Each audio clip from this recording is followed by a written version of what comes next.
आपने कहा था कि उसको जो है कानूनी प्रक्रिया से जो है वापस लेंगे, तो क्या अभी तक इसमें क्या प्रगति हुई है? देखिए, मैंने जो हमारे सरकार के अंग हैं सभी से मैंने कह दिया, उस पर कार्रवाई सरकार भी विचार कर रही है और मैंने कोर्ट में अपने वकील लगा रखा है। और मीडिया भाई भारत के स्तंभ है, विधायिका है, कार्यपालिका, न्यायपालिका, और न्यायपालिका में भी जाने की तैयारी है। एविडेंस हमारे पास है और हम अपील भी कर रहे हैं बार बार इस मुस्लिम समुदाय से कि भाई विवादित जगह पर इबादत करना गुनाह है। इसलिए जिस तरीके से आपने अयोध्या से मस्जिद हटा लिया, राम मंदिर को सहयोग करके बना रहे हैं, उसी तरीके से निषाद राज किले पर 20 करोड़ 38 लाख रुपए निषाद राज के ऑडिटोरियम उनके किले को संरक्षित करने की, और वो भगवान राम और निषाद राज के गले लगे 56 फुट की मूर्ति लगी है। उसी तरीके से मस्जिद हो सकता है कि मुस्लिम भाई अपने से स्वेच्छा से हटा लें, अपील बार बार कर रहे हैं, हट जाएगा। और प्रधानमंत्री जी के उस 56 फुट की मूर्ति को उद्घाटन के लिए जो बहुत 25 एकड़ में जो पार्क बना हुआ है और जंगल से मंगल है, पर्यटक स्थल घोषित है। भगवान राम ने रात्रि विश्राम किया था, यहीं निषाद राज ने गंगा पार कराया था और यहीं से एक पहचान हुआ था, रावण राज खत्म हुआ था, राम राज सुख का राज आया था। फिर से हम लोग चाहते हैं कि ये जो भारतीय संस्कृति की शांति संदेश है भगवान राम निषाद राज का, दुनिया में फैला है और इसके लिए हम लोग काम कर रहे हैं। ठीक है, सनातन धर्म को मिटा दिया जाएगा, क्या कहेंगे इसको लेकर? क्या देखिए, हमारे इस धर्म भारतीय संस्कृति को मिटाने वाले आए, 750 बरस तलवार लेके आए लेकिन नहीं मिटा पाए, मिट के चले गए। 350 बरस तोप लेके आए थे, वो भी मिटाने गए, मिट के चले गए। अब पूरी दुनिया में जैसे भारत से बैक होना शुरू किया तो साम्राज्य उनका सिमट गया। आज के भारतीय संस्कृत है, इसके खिलाफ जो बोलने वाले हैं वो समय आने पर मिट जाएंगे। भारत भारतीयों का, ये हमारी विरासत है और भारत कुछ विश्व गुरु था, फिर विश्व गुरु बनेगा। अर्थव्यवस्था में भारत 1 नंबर था, फिर बनेगा। और आज G20 का नेतृत्व है। हम लोग देखिए 2024 में लक्ष्य निर्धारित किए, भारत को समृद्धशाली बनाना है, ताकतवर बनाना है, फिर से इसको अर्थव्यवस्था में 3रे नंबर पर लाना है और फिर आगे जो गरीब कल्याण योजनाएं हैं उसे धरातल पर लाना है, उसे हमको धरातल पहुंचाकर सभी जातियों को विकास की मुख्यधारा में चेहरे पर होता है और प्रत्याशी के चेहरे पर अगर है तो वो उनके ऊपर है, वो पार्टी और एनडीए के ऊपर नहीं आया जा सकता। अच्छा, इससे क्या दबाव बढ़ेगा एनडीए पे? क्योंकि एनडीए और इंडिया गठबंधन के बाद ये पहला उपचुनाव था, कोई भी पहला चुनाव था जिसमें हार हुई है एनडीए की। नहीं, ऐसा नहीं कह सकते हैं। आपने देखा कि हमने 3 चुनाव ऐसे भी इससे पहले जिता कर दिया है और बेहतर परिणाम दिया है और इससे कुछ नहीं देखा जा सकता। और केंद्र का चुनाव है और मोदी के चेहरे का, मोदी के काम का चुनाव है और हम लोग भारत की अस्मिता का चुनाव है और राष्ट्रवाद पर चुनाव है और दुनिया में एक पहचान बनाया है उसका चुनाव है और सबको गरीबों तक अनाज पहुंचाया है, मकान दिया, इलाज दिया, उनको सम्मान दिया। कोई धर्म, कोई जाति, कोई वर्ग नहीं कह सकता कि हमारे कल्याण के लिए कोई कानून नहीं। हार की वजह क्या है? वो मैंने बता दिया पहले कि लोकल जो चुनाव होता है प्रत्याशी के चेहरे पर होता है और प्रत्याशी के चेहरे पर था, इसलिए मुझसे मतदान हुआ। मैं बता रहा हूँ, मैं अपनी बात कह सकता हूँ कि हमारे पास 43 गांव थे, 43, और 43 गांव में से 40 में जीता हूँ। 80% वोट मिला है। 3 जो गांव जीते हैं उसमें भारतीय जनता पार्टी के नेता के गलत बयानबाजी की वजह से हमारे निषाद समूह के वजह से। अब राजभर के बारे में राजभर भैया बताएंगे, क्योंकि हम अपनी बात बताते हैं। ऑन रिकॉर्ड हमने हमारे तरफ का है चुनाव, जितना हमने वोट दिलाया। हार की समीक्षा करेंगे, निश्चित रूप से हार की समीक्षा एनडीए करेगी, वो पार्टी करती रहती है कि क्यों किसके है। जनता, क्योंकि देखो जनता जनार्दन होती है, जनता के जनादेश सब लोग स्वीकार करते हैं और जनता के जो है भावनाओं के अनुरूप जो चलता वही सत्ता में, तो भावनाओं का ध्यान दिया जाएगा और निश्चित रूप से सरकार उस पर समीक्षा करेगी। जो प्रत्याशी उसको चुनने में भूल हो गई कुछ देखिए, काम करने वाले से कभी कभी गलती भी होती है, उसमें बहुत कुछ नहीं कहा जा सकता। लेकिन पहले बता दिया कि आज के दिन में कोई आया तो उसे भी सम्मान मिलना चाहिए। अगर दारा आए तो हम उन्हें सम्मान नहीं देते, तो भी एक आता कि लेके आए और उन्हें सम्मान नहीं दिया, तो सम्मान देना हमारी पार्टी का काम है, इसलिए सम्मान। अच्छा, ये बताएं कि जिस तरह से दयानिधि स्टालिन और उसके बाद अब 93 उत्तर प्रदेश में निवास करने वाले 193 जातियों जिनको वह क्रिमिनल कास्ट घोषित किया गया था, उस criminal tribes act inquiry committee 1949-50 के रिपोर्ट के अनुसार ऐसे 193 जातियाँ हैं जो पाइपलाइन, रोड साइड में हैं, पॉलीथीन में हैं, सड़कों पर हैं, नदियों के किनारे, जंगलों में उजड़े हुए हैं, ट्राइबल की ज़िंदगी जीते हैं, न खेती है न बाड़ी है, उनके पास आवासहीन है, भूमिहीन है। ऐसे 70 साल से उपेक्षित है, सबने सताया है, सबने उपेक्षित किया, सबने शोषण किया, जिनके बदौलत देश का संविधान बना था। संविधान में व्यवस्था दी गई थी और उसके मुताबिक ये है 1949-50 जब 1950 संविधान लागू हुआ 26 जनवरी 1950 को, तो इसके रिपोर्ट के आधार पर 31 अगस्त 1952 को इन्हें क्रिमिनल कास्ट से हटाकर, वो क्रिमिनल कास्ट जो नोटिफिकेशन था उसे हटाकर डी नोटिफाइड की गई, मतलब वो नोटिफिकेशन को डी नोटिफिकेट किया गया। ऐसे लोगों को विमुक्ति जनजाति के रूप में जाना गया। और पहले भारत सरकार के चीफ सेक्रेटरी जो है फतेह बहादुर सिंह थे, उन्होंने सभी प्रदेश सरकारों को लिखा कि ऐसे जातियों की जो दशा खराब है, जिनके क्रिमिनल कास्ट से प्रभावित हैं, इनको एसटी के रूप में इनके शिक्षा के तरफ शिक्षा, पहले इनको शिक्षा दीजिए, फिर 74 प्रकार की व्यवस्था देकर इनको विकास की मुख्यधारा में लाएं। मैं उस criminal types act inquiry committee की रिपोर्ट को जिन लोगों ने नज़रअंदाज किया, जिन्होंने सत्ता का लाभ उठाया, इनको रोका, उनको सत्ता से हटाना, फिर से जो इनको कमेटी को रिपोर्ट लागू कराने के लिए मैं हर जिले में जा रहा हूँ, जिसमें मछुआ समुदाय सबसे ज़्यादा है, क्योंकि नदियों का ही रास्ता था, नदियों में ही अंग्रेज़ों से लड़ा, और अंग्रेज़ों में लड़ाई का जो सबसे पहला बिगुल था ये प्रयागराज चुना गया था। और प्रयागराज में निषाद राज के किले पर योजना बनाई थी लोगों ने, और फिर वापस जाकर कानपुर में आए, जब अंग्रेज़ों को वापस ले जाकर, फिर जब बाढ़ आई 3 महीने बाद, तब जाके उन्होंने अंग्रेज़ों को डुबोया था, और वहाँ एक बड़ी 167 निषादों को फांसी हुई। तो इसमें इनके लिए कुछ नहीं था संविधान में, कि सभी को वोट दिया, सभी ने इनके लिए किया, लेकिन कोई सुनता नहीं था, इनका कोई वकील नहीं था। मैं अपने पार्टी के कार्यकर्ताओं को धन्यवाद, और उनको हम एक तरीके से शिक्षण प्रशिक्षण के माध्यम से उन्हें हम सम्मानित करते रहते हैं कि इनकी देन रही कि जगाया और इस लायक बनाया कि मैं इनकी आवाज़ को माननीय मोदी जी, अमित शाह जी, नड्डा साहब तक पहुँचाने में, योगी आदित्यनाथ तक पहुँचाने में कामयाब हो गया। और इन जातियों के दशा दुर्दशा के कारण की अब इस समय एक नया शिगुफा वहाँ से बोला जा रहा है, कहा जा रहा है कि सनातन धर्म को बीमारी बताई जा रही है, मिटाने की बात की जा रही है, इस पर क्या कहेंगे? ऐसे सभी भारतीय संस्कृति को मिटाने वाले सब मिट गए। मुगल आए 750 बरस रहे, तलवार से मिटा रहे थे, लेकिन सब समय आया मिट गए। 350 बरस अंग्रेज थे, तोप लेके आए थे, वो भी मिट गए। तो ऐसे ही धीरे धीरे आप देखिए, ऐसे लोगों के समर्थक भी मिट जाएंगे, और ये संस्कृति, भारतीय संस्कृति, भारत के निवासी है। ये समय आएगा, देख लीजिएगा, जनता उसका जवाब देगी। भारतीय संस्कृति हमारी धरोहर है, इस देश की धरोहर, और हर देश की धरोहर होती है संस्कृति उस देश की, तो हर आदमी समर्थन करता है। और चाहे वो भले क्रिश्चियन हो गया, मुसलमान हो, वो भी हमारे ही है। इसीलिए हम तो बिना भेदभाव के उसे अनाज दे रहे हैं, इलाज कर रहे हैं, मकान दे रहे हैं। वो तो आएगा, समय आएगा, और निश्चित रूप से भारत रहेगा। भारतीय संस्कृति सनातन धर्म मिटाने की बात कर रहे हैं, मिटाने वाले हमेशा मिट जाते हैं, और जाके मैंने बता दिया उसका कि किस तरीके से मिट रहे हैं, और किस तरीके से हम जब से 2013 में आए हैं, 13 में आया, 2014 से शुरू किया आंदोलन। आपने देखा 2014 में जो चुनाव हुआ, तो पंजा और हाथी साफ हो गई, और साइकिल हाफ हो गई, और भाजपा माफ हो गई, क्योंकि सत्ता में नहीं थी।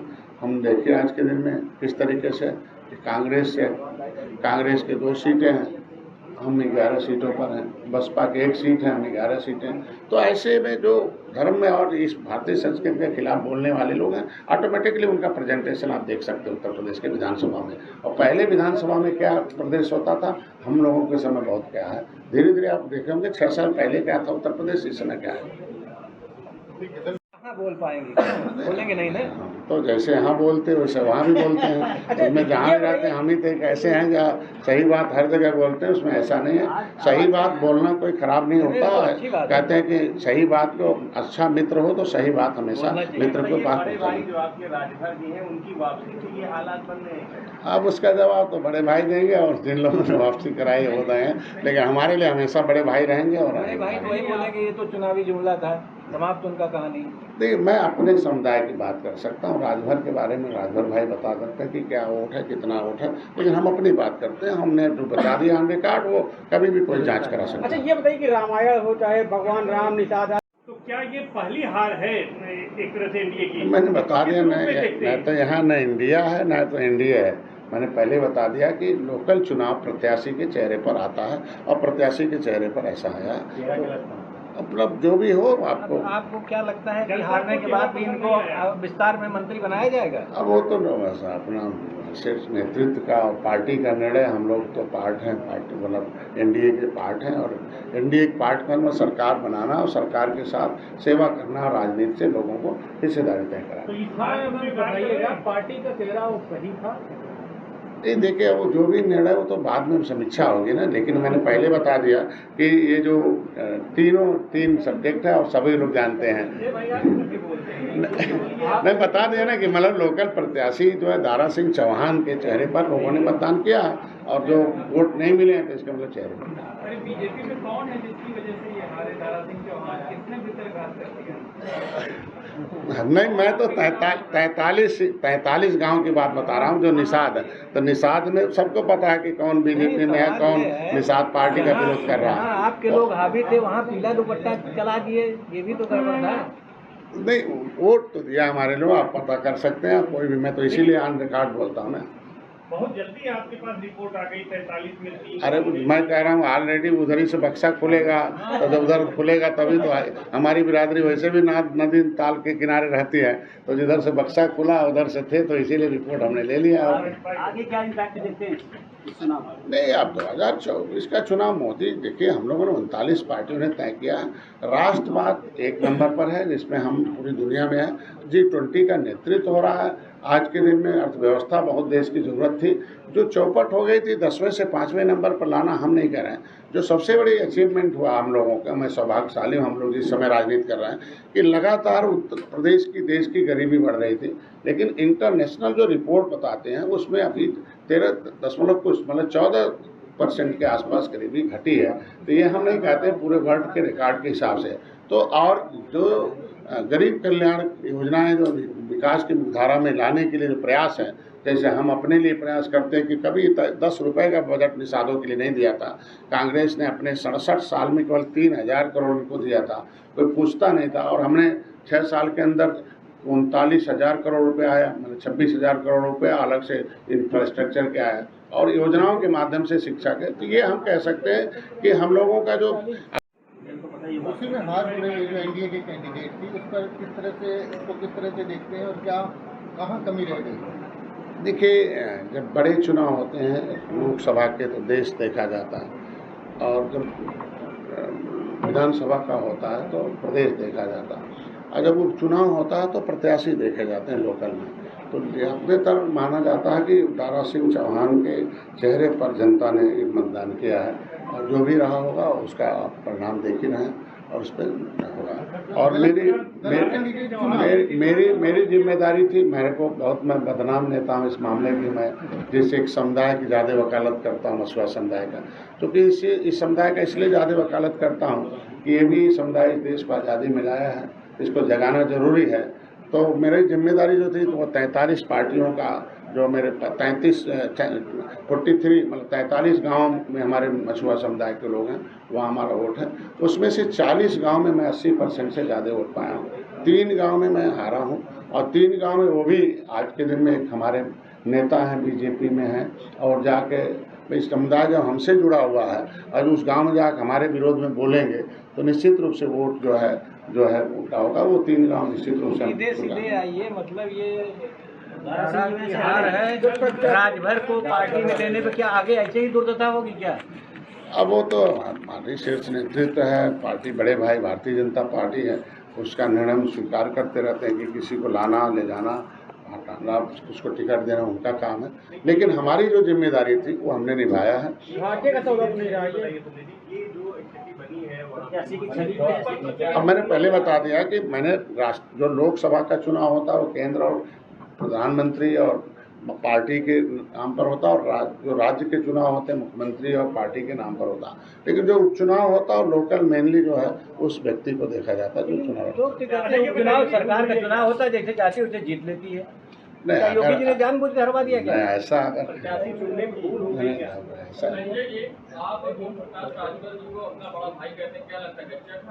अब मैं बड़ा भाई तब भी थे, आज भी हम पहले से राजनीति कर रहे हैं, उनका जवाब वही दे सकते हैं। लेकिन हम अपना जवाब दे रहे हैं कि हमारी जिम्मेदारी 43 सीट की थी, जिसमें 40 सीटों पर मैंने नेतृत्व की, और वो भी 43 जो गांव थे उस पर हमने 40 गांव में जीत दर्ज की, 80% को। और 3 गांव जो हारे हैं वो एक नेता की वजह से हारे हैं, वो हमेशा हारे। प्रत्याशी का चयन खराब था। अच्छा, जिस नेता की वजह से हारे हैं उनके बारे में भी शिकायत करेंगे आप हाईकमान से, अमित शाह जी से? मैंने बता दिया ना कि चुनाव तो उनके चेहरे पर हुआ है, आज उनके नाम पर वोट नहीं आया, हार है, तो निश्चित रूप से शिकायत नहीं होती, सूचनाएं और संदेश दिए जाते अच्छा, हैं। एक सवाल ये है कि जब से विपक्ष का इंडिया गठबंधन बना है और एनडीए बना, मैंने इसके लिए कहा था कि मस्जिद है, संवैधानिक तरीके से उस पर मैंने आपने देखा होगा कि सरकार से भी अपील की है और उससे संवैधानिक रूप से मैंने वकील भी लगा रखा और उस पर सब एविडेंस इकट्ठा किए जा रहे हैं और निश्चित रूप से उसको संवैधानिक तरीके से, जिस तरीके से अयोध्या का मस्जिद बाबरी मस्जिद हटा और राम मंदिर बन रहा उसी तरीके से वहाँ से भी हटेगा और निषाद राज के किले से उठ जाएगा। पिछली बार कहा था कि अगर नहीं हटेगा तो हमारे लोग गुस्से में आते हैं तो निश्चित रूप से उनकी बात तो समाज में पहुंचाना है, तो अपील करेंगे ना कि भाई इस्लाम धर्म में लिखा कि किसी भी विवादित जगह पर इबादत करना खुद गुनाह है, तो क्यों गुनाह करेंगे। जब वहाँ पता चल गया कि जब किले की खुदाई हुई कागज़ में जिक्र नहीं है, वहाँ पुरातत्व विभाग के कागज़ में जिक्र नहीं है, तो निश्चित रूप से उसे स्वतः जिस तरीके से अयोध्या में हटा के दूसरी जगह बना रहे हो वैसे वहाँ भी बना लेंगे। ये भी समाज को पेशेंस बनाएंगे कि जब अयोध्या में 500 लग गया तो 100 साल तो इंतजार करो आप। निश्चित नहीं है, मैं कह रहा हूँ कि पहले की सरकारों ने एविडेंस बहुत देर में देती थी और काम करती थी। हमारे क्या है, एविडेंस अगर हम समय से देंगे तो समय से फैसले होंगे, क्योंकि फैसला लेने का तो एक निर्धारित टाइम है ना। एविडेंस में जो प्रक्रिया वो हम अगर न्यायालय को देते हैं तो न्यायालय एक निश्चित समय तक किसी फैसले को रोक सकती है, तो अगर हम एविडेंस देंगे ठीक ढंग से तो जल्दी फैसला। कोर्ट भी जाएंगे आप लोग? निश्चित रूप से कोर्ट भी जाएंगे और जनता में जाएंगे और सरकार से तो अपील है। अयोध्या काफी सब जो हो रहा है वो सब कोर्ट के से ही हो रहा है। नहीं, देखिए संवैधानिक प्रक्रिया तो वही है, लोकतंत्र में जो है न्याय विधायिका है, कार्यपालिका और न्यायपालिका, मीडिया है, तो हम तो सारे चारों तरफ हम सरकार को भी कहे कि हम इसमें पक्ष में आए हमारे, हम जो है अपने कार्यपालिका में इसके लिए एविडेंस इकट्ठा कर रहे हैं, तभी तो पता चला कि वहाँ जो है उनका कागज़ में नाम नहीं है। न्यायपालिका में निश्चित रूप से जाएंगे कि संवैधानिक ढंग से हमारे सबको मतलब सिस्टम से है, और आपके प्रेस में भी अपील करता रहता हूँ। बात हो जाए।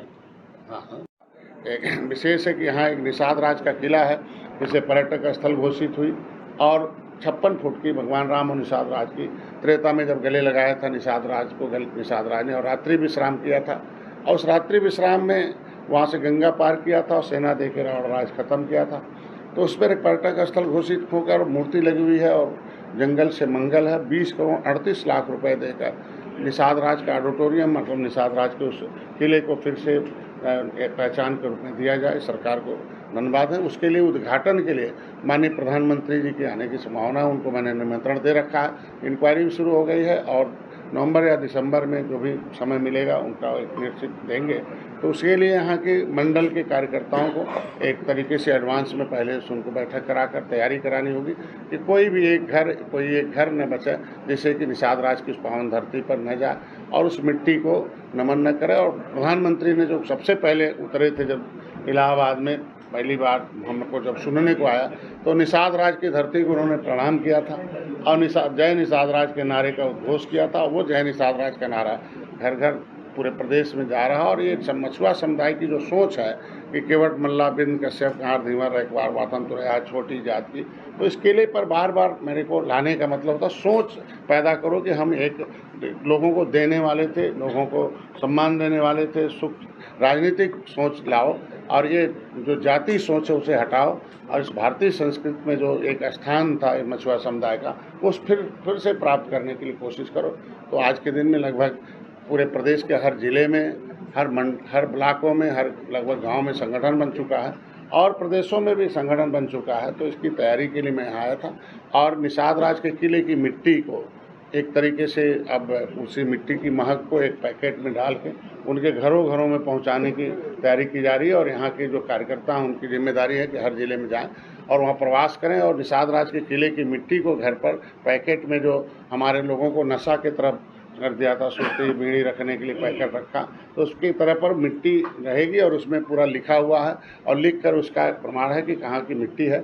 उसे चंदन लगाएंगे, याद रखेंगे कि हम कभी एक तरीके से हमारे खून में राजनीति था और एक प्रेम था, शांति था और सुख लेने के लिए दुख देने वाले राज को ख़त्म करने के लिए, सुख देने वाले राज के लिए राम को स्वागत किया था, उन्हें रात्रि विश्राम कराई थी, सेना दिया था। तो ऐसे में हम लोगों को उस मिट्टी को घर घर पहुंचाने की योजना है और प्रधानमंत्री की उस आने की तैयारी की योजना में आज का एक कार्यक्रम है और कार्यकर्ताओं को बुलाया गया है। उन्हें उनके साथ बैठक है, उनके दुख दर्द